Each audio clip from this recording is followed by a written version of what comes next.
Hello and welcome to another video here at Pragmatic Works. My name is Mitchell Pearson, and in this video, we're going to be taking a look at Microsoft Fabric data agents. Data agents is just agents in general, a very big term over the last year. When I first started hearing about agents myself, I was very intimidated by them and really didn't understand where they fit in. And so in this video, we're going to be very specific, just a quick introduction into what we can do and what we can accomplish with Microsoft data agents and how we can get started. So let's jump right in. I'm going to be starting here with the Microsoft documentation. Effectively, a Fabric data agent is really just a Q&A feature that exists within Microsoft Fabric using the generative AI capabilities. I've helped more than a couple customers now migrate their data to Microsoft Fabric and then take advantage of Fabric data agents. In fact, I've done consulting engagements directly related to and only for Microsoft Fabric kind of setup and implementation, which is, yes, a little bit weird since it's still in preview, but that is how excited people are about data agents. And so I'm able to now create within Microsoft Fabric an agent that answers questions for me using generative AI capability based on my data and how that data has been set up and configured. Now, if you want to get started with data agents, you do need to have at minimum an F2 paid capacity. So that means you have to go into your Azure portal, provision a Fabric capacity, and then tie that directly to your workspace. And then you also have to have within your fabric.microsoft.com, within your environment, within your tenant settings, you have to have a couple of different prerequisites, right? So you'll see the list of prerequisites right here in the Microsoft documentation. Fabric data agent tenant settings must be enabled. Cross-geo processing for AI is enabled. Cross-geo storing. This is only relevant if you're not in the US, or I can't remember all the specifics there, but if you're in Europe, but you're storing the data outside of Europe, you got to make sure you enable these. Power BI semantic models via XMLA endpoints. So this gives you an idea of if you go into Fabric and you're like, hey, I can't create a data agent, what's going on? You're not on a paid capacity. You haven't had somebody within your organization, a Fabric administrator, go into the tenant settings and set that up. So we'll come back to this documentation in just a little bit. But what I want to do is I just briefly want to go to a workspace that I've used before for other demos. And I want to quickly create a Fabric data agent so you can see what we're trying to accomplish and how this works. So the first thing that we'll do is, like we would anything else in Microsoft Fabric, is I'll click New Item up here at the top. And then I'm going to just quickly search for agent. You can also just scroll through. There's not that many items here. And you'll notice right here at the time of this recording, this is still a preview feature. So I'll go ahead and click on that. I will give it a name. So I'll call mine agent, and then we'll call this YouTube because it's for YouTube. And then we'll go ahead and click on create. So I've just gone into Microsoft Fabric. I'm creating a new item. The way that data agents work, they're very quick. They're very easy to set up. It does require quite a bit of tuning after the fact to get things to work the way you need them to. But it needs to connect to data that you have inside of Microsoft Fabric, right? Now, you can do that through shortcuts. You can do that through mirroring. You can do that through a multitude of ways that are available with Microsoft Fabric. But the data does need to be in Fabric and accessible. So I'm going to add a data source. When I add my data source, I can grab, a bunch of different ones that I have out here. But I'll keep this one simple. And I'm going to first connect to this Fabricam sales, if you will, semantic model that I have created in, one of my workspaces here. So I'll go ahead and click on that, and then I'll click add, and it's going to add that into my workspace, and it'll show up here on the left in just a moment. Now, once you've added your data source, and this can be, this can be a lakehouse, this can be a data warehouse, this can be a semantic model that you created either in Power BI or a semantic model you created in Microsoft Fabric. Once you've added your data source, the next thing we want to do is we want to go in here and we want to select what columns are going to be part of that conversation. So I'm going to go ahead and grab my invoice numbers. I'm going to grab my products, my geography, my date. And for this situation, I'm actually just going to grab everything. But you do have the option to deselect certain tables if you don't want to see those tables. The other thing you can do, and I won't get into it in this video because I want to keep this as just a really quick introduction to get you familiar with the technology, maybe encourage you to try this on your own. The other thing you can do is you can go back, because this is a semantic model, and you can actually prep the model. So you can remove things in the model, columns, tables, things like that, so they're not even available to the generative AI. which really just helps you to get more consistent and better answers and removes, if you will, or eliminates confusion for the generative AI capability that's going on here.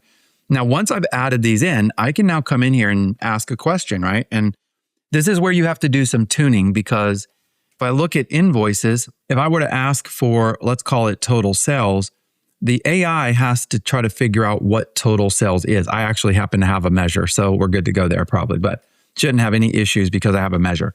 But if I didn't have a measure, it would have to figure out what total sales is, which might be trying to create a total for the line. So quantity times unit price, and then summing that up or whatever that might be. And it might be incorrect. So the more prepared your data, the better your answers are going to be. And a lot of people are right now jumping into agents. They're jumping into a lot of this AI stuff, and they haven't taken time to really build their data model. So just that's where I see a lot of consulting companies like ours doing a lot of work for customers, is helping them with that data migration and helping them really prep their data and get it ready to take advantage of the AI capability.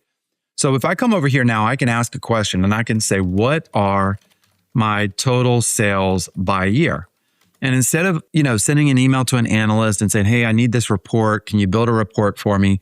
What I can do is I can come in here to my Fabric data agent, I can ask a question, and it's going to return a result for me. So I'll give it a moment to process what it's trying to do. I love reading what it says it's doing here, show the total sales by year. And so right out the gate, we have total sales by year. It's right there. Now, there's a couple of things I want to point out. One, it'll tell me what steps were completed. And then if I go further into this, I can click on the expand button. Because this is a semantic model, it's writing DAX. It will show me the DAX that it wrote. So it wrote a DAX equation here, and it's returning the year from the date table. It's returning the measure total sales, exactly what we would expect.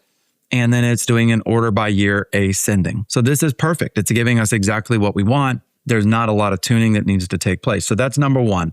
From a testing and data validation perspective, this is awesome. But the next question is, and if you have a good data model today, a semantic model ready to go, you can get started with Fabric very, very quickly. You really can take advantage of this. I'm having calls with customers today that they're like, hey, we need to migrate to Fabric. And we're like, okay, we can help you with that. That's going to take, depending on where you're at and what your migration looks like, maybe it's going to take 2 or 3 weeks to do a bulk of it at the beginning while we train you so you can do it after that. Or maybe it's going to be a 3-month project, right? It really depends on how much of the work you want us doing for you. And then they're like, well, sometime in the future, like a year from now, we might want to get into agents. And I'm like, whoa. If we move the data over and build you a semantic model, we can get you some agents going right away, like immediately. That's not as far off as you think. And now you see how quick it is to get this off the ground. Now, a couple of things. You're like, Mitchell, this is cool, but am I really going to ask my end users to come out to Microsoft Fabric, fabric.microsoft.com, to ask these questions every time? Can't they consume this data agent in other ways? The answer is absolutely. And so if you want your end users to consume the data agents that you've built, the way that we can do that is we can come over to our Fabric environment, find the agent, and then right here at the very top, we can come up here and we can publish this agent. And when I publish the agent, a couple of things are going to happen. One, there is a new button that's been added recently in the last couple of months, and it's this one right here. This is also publish the agent to the agent store in Microsoft 365. So that's your 365 Copilot. If I go over to my M365 Copilot, if I go over there and I open it, I can ask questions and then I can do different things. Under agents, this Fabric data agent is now going to show up right there in M365, which is amazing. For the most recent customer that I worked with, they wanted it in Teams. Well, there's not a direct button to push it into Teams, not yet. I expect that's coming. So what we did is we went to Copilot Studio. We created a Copilot Studio agent, like a parent agent, a master agent. And then we had 4 different Fabric data agents for very specific purposes underneath that. And then we took that Copilot Studio agent and we just essentially enabled it so that that could be called from Teams. And that worked perfectly. Now, whether you're on your mobile device or whatever, they were able to access it, right?